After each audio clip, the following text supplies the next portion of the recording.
On the Choose to Think podcast, I will encourage and empower you to engage and optimize your best thought life in practical, meaningful ways so that you can live day by day in joy, peace, and God's purpose despite all externals. This is Victoria, and welcome back to the Choose to Think podcast. I'm so glad you're here.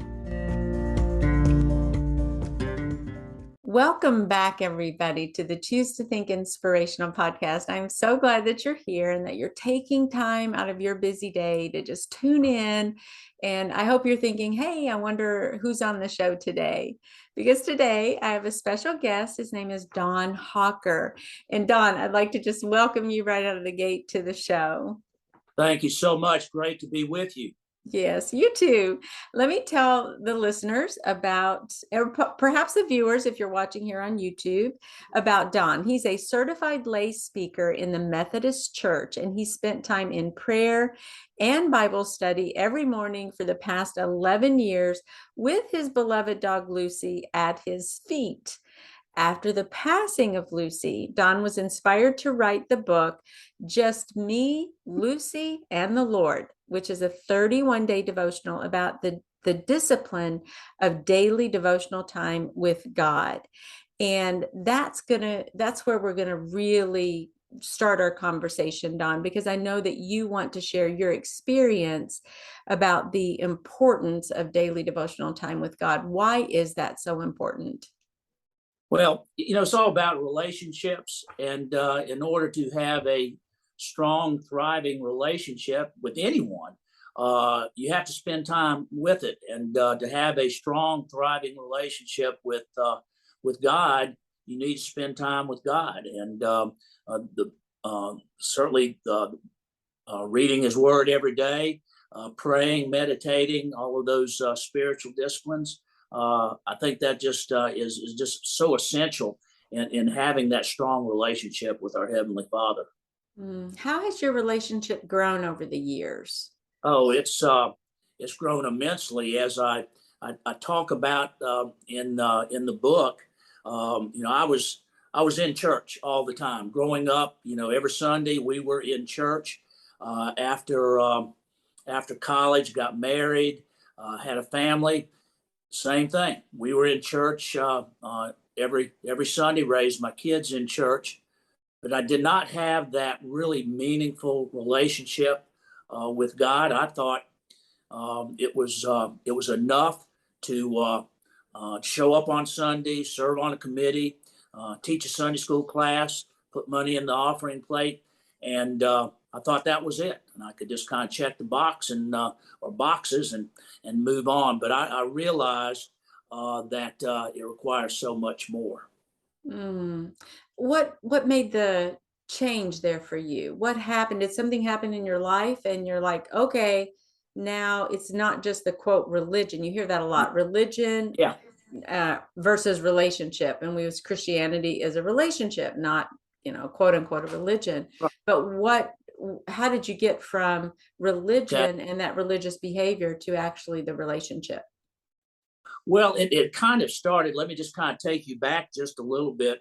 Around September of 2010, I was led to join a startup, small men's Bible study.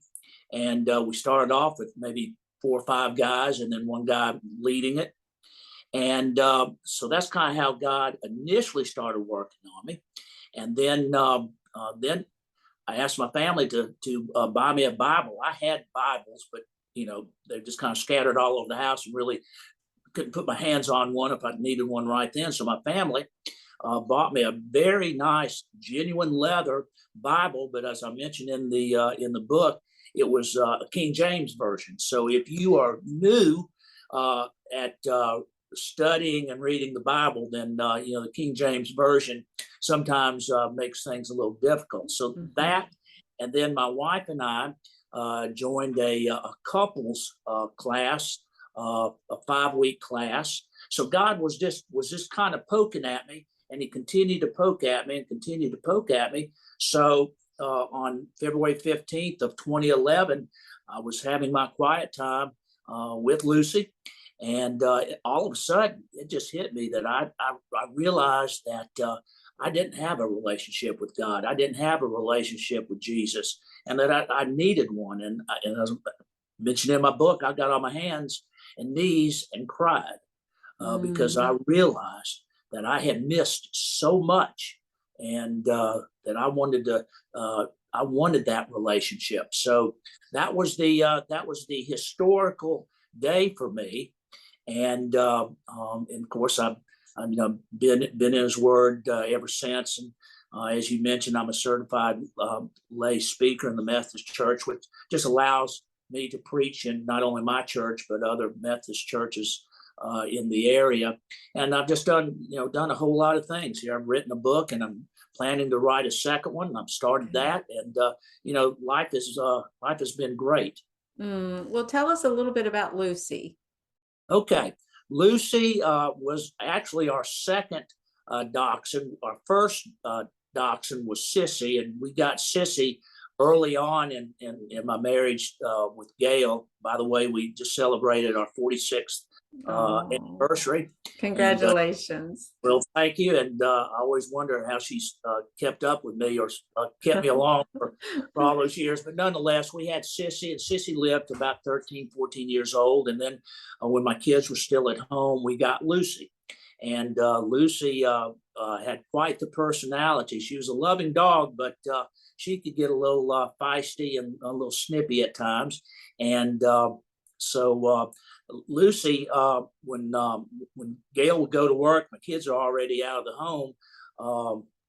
Lucy knew it was time to go into my study and read the Bible. And after a few times of picking her up and carrying into the study, I didn't have to do that after that. She knew she'd be in her little bed. And she saw me walk past her. She would get up and follow me and wait for me to pick her up and put her in my chair with me. So great dog. And we lost Lucy probably about 2015, and we had to Oh. put her down. She had a lot of issues. She was about 14, and I tell this little story. My grown son and we decided, okay, we would take her to the vet and have her put down, then brought back and bury her in the back yard in the woods. And we both acted like, that we can handle this. It's not going to be a problem. Mm. And as soon as we had put Lucy on the table and the vet gave her the first shot to put her down, we both just we broke down, and we thought we were going to be really, really strong men, and we broke down. It just, she was part of the family. She grew up with my kids, and I really miss her.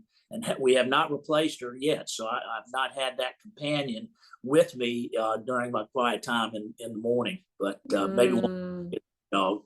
Yeah, I have Rico the Morkie, and the listeners and the viewers, they see him and hear him quite often, even on the show. He always tries to make the show, and inevitably, or invariably, I should say, he will bark at just like on cue almost. It's so Right. funny how he does that. But he's just a little 5-pound Maltese Yorkie mix, and I love him. Like, well, I'd give my right hand for him. I just Yeah. love him so much, and he's just so sweet. And now I've got another big dog. Rico's white and Smokey is gray blackish color, and Smokey is humongous, 50 some pounds, and then there's little Rico. But they've become really good friends now that the two of them are together. But they're like salt and pepper, ebony ivory. I don't know, they're Yeah. just such Yeah. an unusual combination of pets to have, of two little dogs. But at any rate, back to the devotional time. Why, or let me just ask it this way: how has that discipline rewarded you in your life, or how has the Lord rewarded you? What is the carrot, so to speak, on the end of that kind of discipline? Well, I think in several ways. One, it has helped me to uh, be more compassionate, be more understanding of people's needs. We're charged to strive towards perfection, which we will never reach, but we're charged to strive towards perfection and to have those qualities that Jesus has. And I think in one way it just has given me a sense of of understanding, of generosity, just those qualities that we all need to have and have more of. And I just think I'm a hopefully people would agree that I'm a better person by having that relationship with Jesus. I'm a better person now, and Mm. just realizing,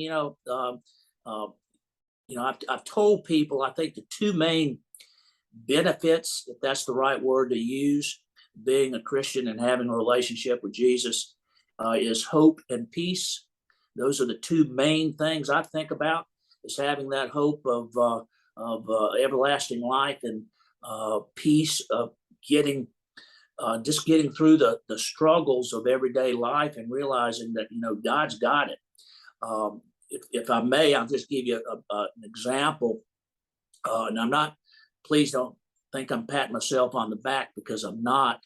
But I had cancer surgery back in 2016, and getting over the initial shock of the doctor saying you've got cancer. Gail and I, my wife, we just said, God, just take it and go with it in any way that you feel like you need to go with it. So I'm in the hospital bed before surgery, and my dear pastor at the time came in to see Gail and I and to pray with us before they rolled me down to the operating room. And she mentioned later, I think she may have even mentioned this in church, that Gail and I were so at peace pre-surgery, laying in that hospital bed. And again, I'm not saying that to pat myself on the back, but having a relationship with Jesus will give you that peace. Now, do I still worry? Yeah, I still worry about a lot of things, but I have a lot more peace than I used to. So I think those are the two key components of having hope and having that peace. I don't know Mm. if that was responsive to your question or not, but Oh, yeah, I think it's whether they're benefits, or I like to call them privileges. As yeah, Christians, we have amazing privileges in the Lord, and certainly being at peace would be one of those, and allowing that peace to really permeate our everyday existence, because the world can be a really scary place. But if we choose to shift our thoughts and we really think about who God is and what he says about himself and what he says about our circumstance, there is peace there. There is hope there.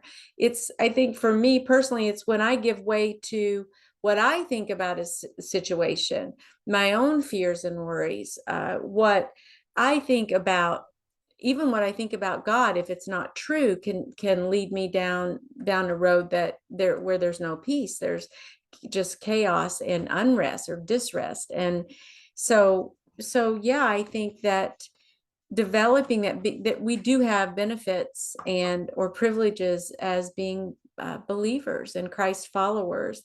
And back to the discipline of having that devotional, was there ever a time, I know you said you developed that discipline over many years in a row, and I just wonder, for me, sometimes I don't, it's not that I'm not prioritizing God, because he is number one to me, but sometimes, well, for example, if an emergency happens with my family, or sometimes when I wake up and I'm like, oh dear, I'm late, or I'm past this, I've got this to do, or something that I didn't get done the night before that is pressing really hard. I've got a deadline or whatever. So my quote devotion may be, Lord, I thank you for this day. Guide me here, or instruct me on the way to go. And then that's it. It's like, okay, 30 seconds. Did you ever have a day like that? Or were you a little bit more, um, did you manage to carve out that time without fail? I really have, and I'm sure over the years there have been um, a more brief or shortened time with the Lord in the morning, but I've just this is kind of overly used phrase, but it's just become part of my DNA. And I have had my quiet times in a lot of different places. I mean, if I'm traveling, or if Gail and I are on, gone on vacation, or wherever, I've had my quiet times, and not the ideal situation, which I consider to be in my study at my house, but I've had them, in motel bathrooms, to where I wouldn't cut on the light to wake up Gail if she's still in the bed, or I've had it in just various places. But I've just kind of developed this, it's not a habit, because I think a habit doesn't connotate really good things, but it's just something that I just do, and I don't know how else to explain it. But again, I'm sure I've had some mornings where it's been a quick prayer, and then out the door I go. Yeah, and then we have God throughout our day Yeah, also. I think whether it's listening to praise and worship yeah, music, saying how we kind of dialogue in prayer all day yeah, long, we have that connection. Was there yeah. ever a time, Dawn, where you kind of your soul had a famine of sorts, or where you recognized, oh gosh, I'm missing the Lord here? Did you ever go Yeah. through a season like that? Right. I would. Yeah. There've been times where I just felt like I would go through my morning time, and then after I went through it, I kind of thought, wait a minute, what did I just do? What did I just read? What did I just learn? What did I cover? Yeah, there've been times, and or where I just thought, man, I just can't get anything out of what I'm reading here. I mean, it's just kind of like I'm not focused. I've got all of these various things kind of going through my head, and all that. Um, I've even was, and I still do some kind of online devotionals that I'll kind of weave into my quiet time. But then I would find myself in the middle of my quiet time, well, let me just check that email real quick, because some my online devotionals are kind of through emails, or let me check that text or something. I said, oh, wait a minute now, that's not good. So I need to kind of stay away from that. So I try to. I still look at it some, but I try to stay away from that, because that was really providing a major distraction for me. So it's not all perfect every single morning with Don Hocker, and his quiet time with the Lord. It's not perfect. I don't want to Right. suggest that it is. Right. But I interviewed a gentleman. Well, it's been, I think he was in my first season, the first year of the podcast, and now we're in our third season. And we were actually talking about suicide. That was his topic. He was a Christian counselor in my home city of Lexington. And he spoke, I'll never forget it, because he spoke about listening to God and keeping a listening journal. And he stressed the importance of being still before the Lord. And I'm like, oh my goodness, I can't. This is our get her done yesterday culture. How do I just sit still? For somebody like me, I run on, I don't know what octane is really in a car, but Right. if it's higher and you go faster or whatever, Yeah. or the fastest car, that's kind of what I feel like I'm running on. Even just sitting here to do interviews, sometimes like I'm tapping my feet, I just have a lot of energy going. And so Yeah. it's a challenge for me to actually sit down, to Yeah. rest, to be still and know that God is God. It requires, it's like that trying to quiet a child, that you've had those toddlers or those kids and you're just like, sit down and be quiet, just sit down and just slow down. And I feel like that sometimes, and it's uncomfortable to just sit Yeah. sometimes. But when I was talking with Stephen, the Christian counselor, he spoke so highly of. I mean, I believe he may have even had tears in his eyes as he shared the impact of that communal time with the Lord. every day, and it may have not been day in, day out without fail, but he made a point. He chose to sit down and to listen to God, to pray, but then to be quiet before him, just to listen, to see what the Spirit might, impress upon his heart. I'm not talking about like speaking to him in an audible voice, or we didn't even go there in that Right. direction, but it was just that unction that the Spirit and how he may move. And it could be through at the point that we begin reading the verses, or engaging, or thinking about what we're thinking about, which is what I try to do a lot, that God shows up and enters into that. But do you have any tips Yeah. on being still and Yeah. listening? Well, that has got to be one of the practices that we Christians struggle with, and it's Mm, simply because of the life that we live and the society that we're in, and that we have so many things going on, and it is hard to take some time and to listen, to meditate.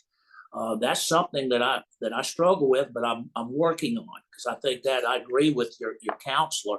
I think that is so important, is to just be quiet and be still, and just find a place, wherever that might be, to lessen the distractions mm, that you may encounter, and start off slow. You think, oh, meditation, I got to sit over here for an hour and listen. Start off just for a couple minutes and kind of work on that, and kind of build your ability to sit and be quiet, and to listen. And but yeah, that's something that I mean, man, you talk about living a fast-paced life. I mean, that we all do to some degree, and that's difficult. But that is it's really important practice to do, and to sit and listen. And uh, God's going to touch your heart. He will touch mm, your heart in some way. He's gonna put a feeling, a good feeling, in you some way or another, if you just give him a chance. I mean, um, he's sometimes we try to limit God and what he's able to do, but he's limitless, and he's amazing on what he can do for us if we just give him a chance. And mm. yeah, Amen. amen. Yeah, I mean, I just think back on so many things and say, man, God's hand was just all over that. Maybe I didn't realize it at the beginning, but looking back over it, man, God's hand was just all over that. He's uh Mm, he's amazing. He really is. right. And if we're not careful to listen or to slow down, sometimes we can miss it. Have you ever missed a nudging of the Spirit where it's you have that nudge, but you don't really pay attention to it, and you just Right, rush on to the next thing, and then you're right. like, oh my goodness, I Yeah, if only I had, that yeah, would have taken me in a different direction and maybe been much more helpful. It's those, so if we begin to practice that and start small. I love that you mentioned that. That's exactly what Stephen said. He said, set your timer for 5 minutes, yeah, and just, even if you're, and I'm like, I was just already getting antsy when he said that, like I would rather eat a bucket of nails to do yeah, that. And he said, no, just now studying God's word and looking up the Hebrew and the Greek and digging deep and all of that I love, and writing I love, but just to sit still and listen, whoo, that was yeah, hard. But I did start that, and I went through that. I think I challenged myself to do it for so many days, and it was so rewarding. And sometimes now I'm like, oh my gosh, I need 5 minutes just to listen to the Lord yeah, and to try to do that. It's so this is a good reminder, and I'm hopeful that also the listeners or the viewers will really be encouraged to pick up your book, and to allow that to give a little bit of the scaffolding to their devotional time. If they don't, because some people are like, I don't know what to do or how to do it. And it may be just reading the Bible, and starting there, but to go through with a hard copy of a devotional that guides us a little bit. And then I would suggest that you allow the Lord to really then lead you from there. and kind of fill in the gaps on some of that. So having something structured like a devotional, I think is very helpful tool that we Christians can use. And it also keeps our mind like, oh, I hadn't thought about it like that. And oh, that's a good word for today. Or yes, I'm going to be more compassionate, as you said earlier, or might make me be more generous, or to begin to think about things that maybe I'm not thinking about if I don't take that time to enter into that relationship, or foster that relationship with the Lord. So tell everybody, Don, how they can get your book or stay in touch with you. Okay.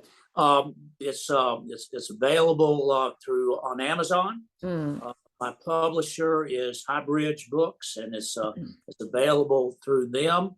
And let me just mention one thing. I've had a lot of people be very kind in what they've said about my book, but the one consistent thing that people have said, that it is very simply written. It's not deep theologically. I couldn't get real deep theologically, and I mentioned in my book, I'm not a theologian. I'm not a Bible scholar. I just love reading God's word. But it is simple to read. So if someone is new to the faith, then this book, I hope they will find it refreshing and maybe a little informative, and mix some humor throughout the book as well. I think that's vitally important in all our faith journey, is to have humor, and so hopefully people will enjoy it. Is that your next book, all about humor? No. My next book is going to be just me, Lucy, and the Lord 2, and so okay. It's the same format, devotionals, and it's going to be set up the same, and then probably maybe later on some other different type things that I may get involved in. But humor sprinkled throughout then. It is. There's two consistent things in there: is humor, and I talk a lot about my wonderful family. And and I've related some of the devotions to something about one of my kids or my wife, and so maybe some folks can relate to some of my family experiences. Perfect. Well, thank you so much, Don, for appearing on the Choose to Think Inspirational Podcast today. We really appreciate having you. Thank you so much for having me. It's a wrap, Brain Changer. And until next time, Dios primero y que Dios te bendiga. Ciao.